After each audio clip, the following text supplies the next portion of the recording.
لا مثل لہ ولا مثال لہ، نہ اس کی کوئی مثل ہے نہ اس کی کوئی مثال ہے۔ ذات اور صفات کے اندر اس کا کوئی بھی شریک نہیں ہے۔ الحی القیوم، وہ زندہ ہے اور ایسا زندہ کہ ہمیشہ سے زندہ ہے، جس پر موت کبھی طاری نہیں ہوگی۔ القیوم کہ وہ خود بھی قائم ہے اور اس کی وجہ سے ہر چیز قائم ہے۔ اگر ہم بھی قائم ہیں تو اس کی وجہ سے، زمین و آسمان قائم ہے تو کائنات کا قوام جو ہے وہ بھی اللہ تعالیٰ کے حکم اور اس کی مرضی کی وجہ سے۔ الحی القیوم، تو لا تاخذہ سنۃ ولا نوم، ایسی ذات کہ جس کو نہ سینہ کہتے ہیں اونگ کو، نیند سے پہلے کی حالت، اونگ آتی ہے نا بندے کو، نہ اس کو اونگ آتی ہے، ولا نوم، نہ اس کو نیند آتی ہے۔ وہ ایسی ذات کہ وہ تھکتا نہیں، جس کو نیند بھی نہیں آتی، جس کو اونگ بھی نہیں آتی۔ اور لہو ما فی السماوات و ما فی الارض، آسمان و زمین کے اندر جو کچھ بھی ہے اور جتنی بھی کائنات ہے، سب کا مالک کون ہے؟ وہ ایک اللہ۔ لو کان فیہما آلہۃ الا اللہ لفسدتا، اگر کوئی اور اللہ ہوتا، کوئی اور ایسی طاقت ہوتی، دونوں آپس میں ٹکرا جاتے، لڑائی ہو جاتی، زمین و آسمان تباہ ہو جاتے۔ اس کی کوئی مثال ہی نہیں ہے، قرآن میں ہے۔ فرمایا لو کان فیہما آلہۃ الا اللہ لفسدتا۔ اور کون ہے جو سفارش کرے اس کے سامنے کسی کی مجال ہے، کسی کی جرت ہے کہ وہ بول سکے؟ کوئی سفارش نہیں کرے گا مگر جس کو اللہ تعالیٰ کی طرف سے اجازت ہوگی۔ وہ اللہ تعالیٰ کے مخلص بندے، وہ انبیاء، وہ صدیقین، وہ شہداء، وہ حفاظ، وہ علماء، وہ اولیاء اللہ، وہ بچپن میں فوت ہو جانے والے مسلمانوں کے معصوم بچے جو اللہ کے حکم اور اس کی مرضی سے سفارش کریں گے، شفاعت کریں گے۔ دعا کرو کہ ہم میں سے ہر ایک سفارش کا مستحق بن جائے، کسی نہ کسی کی سفارش قیامت کے روز، محشر کے روز لگ جائے۔ یعلم ما بین ایدیہم، وہ جانتا ہے جو آگے ہے جو پیچھے ہے، ان کے پیدا ہونے سے پہلے کے حالات سے بھی وہ باخبر ہے، اور مرنے کے بعد ان کے ساتھ کیا ہوگا وہ بھی اس سے بھی باخبر ہے۔ اس کا علم، اس کے علم کا کیا کہنا کہ ہم گئے ہوں کسی صحرا میں، ایک ریت کا ذرہ اٹھا لیں، ایک مٹی کا ذرہ اٹھا لیں، اس ریت اور مٹی کے ذرے پر کیا حالت گزری کہ وہ کب سے پیدا ہوا، اس پر کون کون سے موسم گزرے، اس پر کتنی بارشیں پڑی، یہ کون جانتا ہے؟ اور باقی مخلوق کو جو علم دیا اس نے، وہ تو اس نے تھوڑا سا علم دیا ہے، جتنا اس نے مناسب سمجھا علم دیا ہے۔ اللہ تعالیٰ کا علم جو ہے وہ علم ذاتی ہے، ہم سب کو جو علم ملا ہے وہ علم عطائی ہے، وہ علم وحبی ہے، وہ علم کتابی ہے، اور جو نبیوں، رسولوں، پیغمبروں اور کتابوں سے اللہ تعالیٰ نے انسانوں تک پہنچایا ہے۔ اللہ تعالیٰ کا علم جو ہے وہ علم ذاتی ہے۔ اور آگے فرمایا وسع کرسیہ ولا یحیطون بشیء من علمہ الا بما شاء، اس کے علم کی مخلوق احاطہ نہیں کر سکتی، نہیں پہنچ سکتی، رسائی نہیں کر سکتی، ان مخلوق کی سوچ محدود ہے۔ اس کی کرسی وہ زمین و آسمان پر حاوی ہے۔ کرسی سے مراد اقتدار ہوتا ہے، کرسی سے مراد جو ہوتا ہے وہ سلطنت اور حکومت ہوتی ہے۔ دیکھیں نا، کرسی کے لیے جنگ ہو رہی ہے، کرسی کے لیے سیاسی جماعتیں آپس میں ٹکرا رہی ہیں، تو وہاں کرسی کا مطلب یہ نہیں ہوتا کہ وہ جو کرسی، اگرچہ وزیر اعظم یا صدر بھی جس کرسی پر بیٹھتا ہے وہ 50,000 نہیں تو لاکھ کی ہوگی، تو اس 50,000 یا لاکھ کے لیے جنگ نہیں ہو رہی ہوتی۔ مقصد کیا ہوتا ہے؟ اقتدار، مقصد حکومت۔ یہاں اسی سے کنایا ہے کہ اللہ تعالیٰ کا اقتدار، اللہ تعالیٰ کی حکومت اور اللہ تعالیٰ کی سلطنت جو ہے وہ ہر چیز پر حاوی ہے، وہ بے نیاز بادشاہ ہے۔ اور احادیث کے معنی اور مفہوم سے کرسی کی، اس کا جسم ہونا، عرش کا جسم ہونا، وہ بھی سامنے آتا ہے۔ نبی اکرم صلی اللہ علیہ وسلم نے فرمایا کہ ساتوں زمین اور ساتوں آسمان ان کو اگر جمع کر لیا جائے تو یہ کرسی کے سامنے ایسے ہی ہیں جیسے ایک بڑے میدان کے اندر ایک انگوٹھی رکھ دی جائے.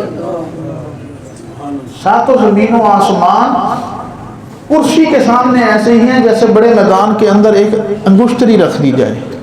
اور پھر کرسی عرش کے سامنے بالکل ایسی ہی ہے جیسے بڑے میدان کے اندر ایک انگشتری رکھ دی جائے. یہ اس کی کرسی، یہ ہے اس کا عرش. وہ اتنی باکمال ذات ہے. وَلَا يَئُودُهُ حِفْظُهُمَا، اور نہیں تھکاتا ان کی نگرانی کرنا. وہ صبح شام دن رات خود ہی اس نے پیدا کیے، مخلوق کو دیکھ رہا ہے، نگرانی کر رہا ہے، سن بھی رہا ہے، دیکھ بھی رہا ہے، تھام بھی رہا ہے، مار بھی رہا ہے، پیدا بھی کر رہا ہے، بیمار بھی کر رہا ہے، بیماریوں میں مبتلا کر رہا ہے، صحت بھی دے رہا ہے، رزق دے بھی رہا ہے، چھین بھی رہا ہے، سب کچھ کر رہا ہے، لیکن وہ تھکتا بھی. وَلَا يَئُودُهُ حِفْظُهُمَا، وہ اپنی اس نگہبانی اور نگرانی جو ہے یہ اس کو تھکاتی بھی نہیں ہے. وَهُوَ الْعَلِيُّ الْعَظِيمُ، تو وہ اپنی ذات کے اندر تنہا ہے، وہ واجب الوجود ہے، وہ قدیم الذات ہے، اور وہ ذات صرف ایک ہی ذات ہے، اس کا کوئی شریک نہیں ہے. دیکھیں نا، اللہ تعالیٰ کا جو قرآن ہے، کلام اللہ ہے، اس کے اندر جو بحث ہوتی ہے وہ 3 مضامین پر ہوتی ہے: توحید، رسالت اور آخرت. توحید پر دلائل ہی دلائل، رسالت پر دلائل ہی دلائل، آخرت پر دلائل ہی دلائل. لیکن کچھ کم عقل جب وفی انفسکم افلا تبصرون، اللہ فرماتے ہیں کہ تم اپنے وجود کے اندر ہی غور کر کے دیکھ لو، تمہیں آنکھیں کھل جائیں گی، نظر آ جائے گا کہ اس وجود کو بنانے والا کوئی ہے. یہ آنکھیں کس نے بنائی ہیں؟ دیکھیں، جو نابینا ہوتے ہیں آنکھیں ان کی بھی ہوتی ہیں، پیچھے سے نور نہیں ہوتا. جو بہرے ہوتے ہیں کان ان کے بھی ہوتے ہیں، اللہ تعالیٰ نے قوت شنوائی اس سے اندر ختم کی ہوتی ہے. اور یہ ناک دنیا کا بہترین ایک فلٹر، جو سونگنے کا ذریعہ، یہ پورا وجود، اس کے اندر کی ہر چیز، اس کا کوئی ثانی ہے، اس کا کوئی نعم و بدل ہے. کسی ڈاکٹر نے، کسی سائنس نے، آج کتنا ترقی یافتہ دور ہے، ان کا کوئی متبادل بنایا ہے یا بنا سکتا ہے؟ یہ کس کی کاریگری ہے؟ یہ اللہ کی تخلیق ہے. وہ فی انفسکم، باقی باہر زمینوں کا، آسمان کا، اتنا بڑا آسمان، اس پر چمکتے ہوئے ستارے، چلتے ہوئے دریا، اور بلند و بالا پہاڑ اور چوٹیاں، اور اوپر ہمارے اڑتے ہوئے لاکھوں ٹن کے پانی کے بادل اوپر پھر رہے ہیں.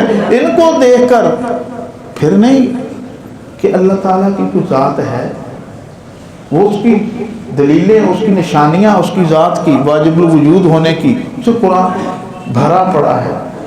اگر ہم ارد گرد کے ماحول کو دیکھیں تو اللہ تعالیٰ نے ذکر کیا ہے کہ دیکھو، ایک درخت ہے، سبزہ ہے، اس کو مکھی کھاتی ہے، وہ مکھی کھانے کے بعد اسی سبزے سے شہد پیدا کر رہی ہے، اور اسی سبزے کو بکری کھاتی ہے، وہ اس سے دودھ پیدا کر رہی ہے، اور بھینس کھاتی ہے، وہ دودھ پیدا کر رہی ہے. اب بھینس دیکھیں، اس کو، اس کے پیٹ کو دیکھیں، بھینس اور بکری کے، اسی کے اندر، پیٹ کے اندر ہی اللہ پاک نے ایسا سسٹم اور ایسا نظام بنایا ہے کہ اسی کے اندر گوبر بھی ہے، اسی کے اندر خون بھی ہے، اور اسی کے اندر پیشاب بھی ہے، اسی کے اندر دودھ بھی ہے، اور وہ ساری چیزوں سے تم تک دودھ مہیا کرتا ہے. اس دودھ کے اندر خون اور پیشاب اور گوبر کی ذرہ برابر بھی آمیزش نہیں ہوتی. سائغا للشاربین، اللہ فرماتے ہیں کہ اس کے وجود سے، اس کے جسم سے میں ایسا دودھ نکالتا ہوں کہ تمام پینے کے اندر تمہارے لیے وہ خوش ذائقہ ہے، صحت بخش ہے. اور وہ نکالنے والا کون ہے؟ کوئی ایسی مشینری ہے؟ کوئی بنا سکتا ہے ایسی مشینری؟ شہد کی مکھی بھی وہی کھاتی ہے، وہ شہد پیدا کرتی ہے. ریشم کا کیڑا بھی وہ سبزہ کھاتا ہے، اسی سبزے کو کھا کر وہ ریشم پیدا کر رہا ہے. اللہ تعالیٰ کی ذات ایسی جامع ہے کہ ہم سب کا نظریہ کیا ہے، عقیدہ کیا ہے؟ اللہ ایک ہی ہے، نہ اس سے پہلے کچھ تھا اور وہ ذات ہمیشہ رہے گی. وہ ذات ہمیشہ ابدی بھی ہے اور ازلی بھی ہے. اللہ کی ذات ابدی بھی ہے اور ازلی بھی ہے. جو دہریے ہیں کچھ تو ہے نا اہل کتاب اللہ کو مانتے ہیں, کچھ کافر ایسے ہیں جن کے ساتھ ہمارے اختلافات تو ہیں, وہ کتابوں کی وجہ سے, رسولوں اور پیغمبروں کی وجہ سے, لیکن اہل کتاب ہے, اللہ کی ذات پر ان کا ایمان ہے. لیکن کچھ ہیں دہریے, وہ کہتے ہیں کہ نہیں یہ سب کچھ خود بخود چل رہا ہے, چرخہ نہ چلائیں, مشین نہ چلائیں تو کپڑا نہیں بنتا. تو یہ روزانہ سورج کا نکلنا, غروب ہونا, چاند کا نکلنا, غروب ہونا, پانی کا چلنا, جانا, آنا, یہ سب کچھ خود بخود چل رہا ہے. تو دہریوں سے ایک مناظرہ ہوا تھا. آپ کو میں نے پہلے بھی بتایا تھا کہ ایک دفعہ حضرت امام اعظم ابو حنیفہ رحمۃ اللہ علیہ کے زمانے کے اندر, جب آپ بچے تھے بچپن میں, اس وقت کے ایک بادشاہ نے اس وقت ایک علماء کی جماعت اور گروہ کو 4 سوال لے کر بھیجے تھے کہ ان 4 سوالوں کے جواب دے دو, ہم آپ کو مان بھی جائیں گے, تسلیم بھی کر لیں گے, کلمہ بھی پڑھ لیں گے. تو وہ 4 سوال حضرت امام ابو حنیفہ رحمۃ اللہ علیہ کا اس وقت بچپن تھا, اور ان کے استاد حضرت حماد کے پاس وہ پہنچے تو وہ بڑے پریشان متفکر. حضرت امام اعظم ابو حنیفہ رحمۃ اللہ علیہ کی عمر اس وقت تقریباً 10-12 سال تھی. کچھ بچے ذہانت اور فطانت اور لیاقت اللہ تعالیٰ کی عطائی ہوتی ہے, وہ بھی ہوتی ہے. انہوں نے اپنے استاد کی اس پریشانی کو, اضطراب کو دیکھا اور پوچھنے لگے کیا بات ہے. کہنے لگے وہ ایک دہریے کی طرف سے یہ خط ملا ہے, وہ فلاں ریاست کا راجہ ہے, اور اس نے کہا کہ یہ میرے 4 سوالوں کا جواب دے دو, میں کلمہ پڑھ لوں گا, اور یہ میری زندگی کا نچوڑ ہے 4 سوال. تو حضرت امام اعظم ابو حنیفہ رحمۃ اللہ علیہ جو اس وقت بچے تھے, انہوں نے وہ خط پکڑا استاد سے اور کہنے لگے آپ پریشان نہ ہوں, ان 4 سوالوں کا جواب صبح میں دے آؤں گا جا کے. بچہ کہہ رہا ہے علماء, بڑے بڑے مشائخ, بزرگ, اہل علم, متکلم جو ہیں وہ خاموش ہے, سوچ رہے ہیں کہ ان کا کیا جواب دیا جائے. وہ بچہ کہتا ہے کہ آپ چھوڑیں, میں جواب دے آؤں گا, میرے پر رہنے دیں.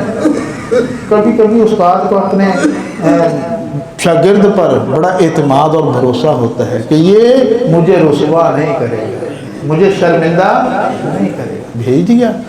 اب بادشاہ کے دربار کے اندر جب یہ بچہ پہنچا, کس لیے آئے ہو؟ بچہ کہنے لگا وہ سوالوں کے جواب دینے آیا ہوں جو آپ نے کل بھیجے تھے ہمارے اکابر اور بزرگوں اور بڑوں کی طرف. بادشاہ کہنے لگا کہ وہ سوال تو میری پوری زندگی کا نچوڑ ہے, ان کا کوئی جواب دینے کے لیے بڑا آتا, کوئی عالم آتا.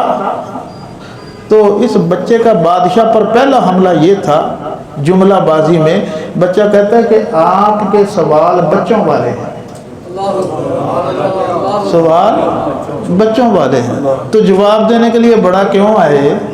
بچہ آئے گا نا, بچگانہ سوالوں کے جواب بچہ ہی دے گا, اس لیے آ گیا ہوں. بادشاہ بڑا حیران ہوا, یہ اتنا تیز ہے. اچھا کروں پہلا سوال؟ جی کریں, پہلا سوال کریں. وہ بادشاہ کہنے لگا, دربار لگا ہوا ہے, کچہری لگی ہوئی, وزراء ندامہ سارے مشیر کھڑے ہیں, میرا پہلا سوال یہ ہے کہ اگر خدا ہے تو ہمیں دکھائی نہیں دیتا, نظر نہیں آ رہا, اگر خدا ہے, رب ہے تو ہمیں اپنا رب اور خدا دکھاؤ. بچہ کہنے لگا ٹھیک ہے, تو میں ایسا کرو دودھ منگواؤ. دودھ منگوایا, رکھ دو, رکھ دیا. کہا بچے نے بادشاہ سے اس دودھ کے اندر گھی ہے یا نہیں ہے؟ اور بادشاہ کہنے لگا گھی ہے. تو بچہ کہنے لگا مجھے گھی دکھاؤ ذرا دودھ. وہ کہنے لگا گھی دیکھا جائے گا لیکن اس کے لیے کچھ پہلے کام کرنے پڑیں گے. اس دودھ کو گرم کیا جائے گا, ابالا جائے گا, پھر رکھا جائے گا, ٹھنڈا کیا جائے گا, یعنی دہی وغیرہ جمائی جائے گی, اور اس کے بعد پھر اس کے اندر مدھانی, اور پھر مدھانی کے بعد وہ مکھن, پھر گھی سامنے آ جائے گا. کہنے لگا کہ ایک دودھ سے گھی دیکھنے کے لیے اتنی محنت درکار ہے, اور تو کہہ رہا ہے کہ میں رب کو بغیر محنت کے ہی دیکھ لوں. تو پڑھ کلمہ اور اقرار کر کے اشہدو ان لا الہ الا اللہ واشہدو ان محمد رسول اللہ, اور اس کی طرف سر بسجود ہو, ہاتھ باندھ اور سجدے میں جا, رب نظر نہ آیا تو پھر مجھے کہنا. بادشاہ کہنے لگا ٹھیک ہے آپ کی بات مجھے سمجھ آ گئی، دوسرا سوال کرو۔ پہلے سوال کا جواب مل گیا۔ دوسرا سوال یہ ہے کہ اگر آپ کا رب ہے تو وہ اس کا منہ کس طرف ہے؟ دیکھیں نا کیسا سوال، رب کا منہ کس طرف ہے، خدا کا منہ کس طرف ہے؟ بچہ کہنے لگا آپ ایسا کریں چراغ منگوائیں، چراغ منگوایا گیا، جلا دیا گیا، رکھ دیا گیا۔ اب بادشاہ مجھے بتائیں کہ اس کا منہ کس طرف ہے؟ چراغ جل رہا ہے، اس کا منہ کس طرف ہے، اس کی روشنی کس طرف ہے؟ وہ کہنے لگا اوپر بھی نیچے بھی دائیں بھی بائیں بھی ہر طرف ہے اس کی روشنی۔ بچہ کہنے لگا میرا رب نور ہے۔ یہ تیری چھوٹی سی ایک لالٹین، یہ چراغ، یہ موم بتی، اس کی روشنی ہر طرف ہے، وہ تو نور بھی ہے، نور کا مالک بھی ہے، وہ بھی، اس کا منہ بھی ہر طرف ہے، ہر جگہ دیکھتا ہے۔ وہ تو سمندر، سیاہ رات کے اندر صرف سمندر کے پانی کا اپنا اندھیرا، اور اس اندھیرے کے اندر مچھلی، اور مچھلی کے پیٹ کا اپنا اندھیرا، اور اس مچھلی کے پیٹ کے اندر وہ تو یونس کی پکار کو بھی سنتا ہے۔ وہ تو پتھروں کے اندر اور پتھروں کی تہوں کے اندر کیڑوں کو بھی رزق پہنچاتا ہے، وہ تو ہر جگہ ہر وقت دیکھتا ہے۔ بادشاہ کے دو سوالوں کا جو جواب مل گئے، وہ بڑا حیران ششدر۔ اچھا جی تیسرا سوال کریں بادشاہ؟ تیسرا سوال وہ بڑا جاندار اس نے کیا اپنی طرف سے۔ اس نے کہا بیٹے اب ذرا سنبھل کے، سوال آنے والا ہے، کیا اگر تمہارا رب اور خدا ہے، اس سے پہلے کیا تھا؟ ہر چیز سے پہلے کچھ نہ کچھ ہوتا نا، رب سے، خدا سے پہلے کیا تھا؟ اچھا بچہ کہنے لگا کہ اس میں اتنی حیرانگی والی بات کون سی ہے، آپ کو گنتی آتی ہے؟ بادشاہ کہنے لگا کہ گنتی تو آتی ہے۔ بچہ کہنے لگا مجھے یہ بتاؤ کہ 5 سے پہلے کیا ہوتا ہے؟ بادشاہ کہنے لگا 4۔ بچہ کہنے لگا 4 سے پہلے؟ وہ کہنے لگا 3۔ بچہ کہنے لگا 3 سے پہلے؟ وہ کہنے لگا 2۔ بچہ کہنے لگا 2 سے پہلے؟ وہ کہنے لگا 1۔ بچہ کہنے لگا 1 سے پہلے کیا ہوتا ہے؟ وہ کہتا کچھ بھی نہیں۔ بچہ کہتا ہے ہمارا خدا، ہمارا رب بھی ایک ہے، اس سے پہلے بھی کچھ نہیں ہے۔ ہم تمہاری طرح 2 4 5 10 کو تو مانتے نہیں ہیں، ہم مانتے ہیں ایک کو، اور تو خود کہہ رہا ہے ایک سے پہلے کچھ نہیں ہے، آغاز اور ابتدا ہی ایک ہے۔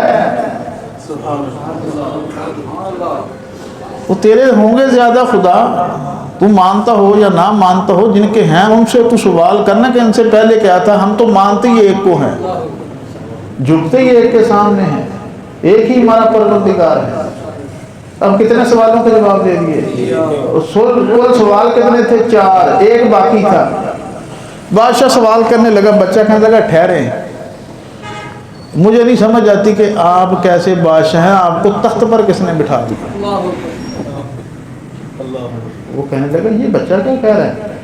کہنے لگا کہ آپ کو اتنا تو پتہ ہونا چاہیے کہ سوال کرنے والا جو سائل ہوتا ہے وہ سامنے کھڑا ہوتا ہے، کھڑے ہو کر سوال کرتا ہے، اور جو جواب دینے والا ہوتا ہے وہ تو صاحب علم ہوتا ہے، وہ بیٹھ کر بڑے آرام سے جواب دیتا ہے۔ تو نے میرے ساتھ سارا کام ہی الٹ کیا ہوا ہے، جواب میں دے رہا ہوں اور میں کھڑا ہوں، سوال تو کر رہا ہے اور تو بڑے آرام سے تخت پر بیٹھا ہے، کرنے والا کام تو کرنا۔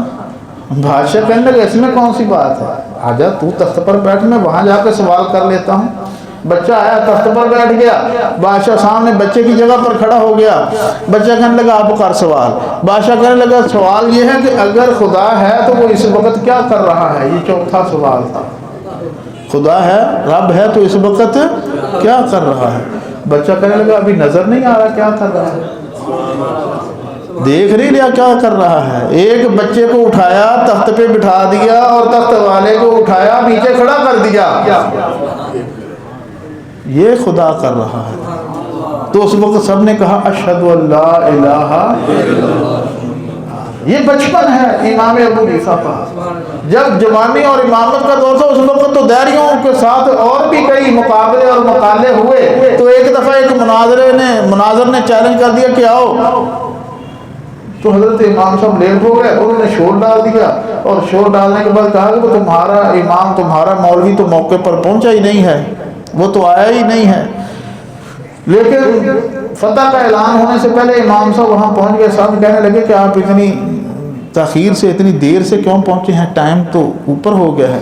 وہ کہنے لگے راستے میں ایک نا کام خراب ہو گیا، راستے میں دریا پڑتا تھا، اس کو عبور کرنا تھا، پار کرنا تھا، تو کشتی کوئی نہیں تھی، کشتی کوئی نہیں تھی، کوئی سواری نہیں تھی، کیسے دریا پار کرتا؟ پھر میں دیکھتا ہوں اچانک کہ ایک درخت اکھڑتا ہے، خود بخود زمین سے اکھڑتا ہے، اور اکھڑ کر اس کے خود بخود پھٹے بنتے ہیں، اور پھٹے بننے کے بعد خود بخود اس کی کشتی بنتی ہے، اور کشتی بننے کے بعد وہ پانی میں آ جاتی ہے، پھر میرے پاس کنارے پر آ جاتی ہے، اور میں اس کشتی میں سوار ہوا، وہ خود بخود کشتی چلتی ہے، وہ مجھے دریا پار کرواتی ہے، پھر میں یہاں تک پہنچا ہوں۔ وہ سارے ہنسنے لگے کہ دیکھو جی، درخت بھی خود ہی اکھڑا، چرا بھی خود ہی، پھٹے بھی خود بنے، کشتی بھی خود بنی، چلی بھی خود ہی، لیا بھی خود ہی، یہ کیسے ہو سکتا ہے؟ امام صاحب کہنے لگے یہی تو میرا دعویٰ ہے، یہی تو میرا موقف ہے کہ خود بخود کچھ نہیں ہے، یہ زمین، یہ آسمان، یہ چاند، یہ سورج، یہ سیارے، یہ ستارے، یہ دریا، یہ سمندر، یہ پہاڑ، یہ باغات، یہ سب کچھ جو ہے یہ خود بخود نہیں چل رہا، اس کو چلانے والی کوئی ذات ہے۔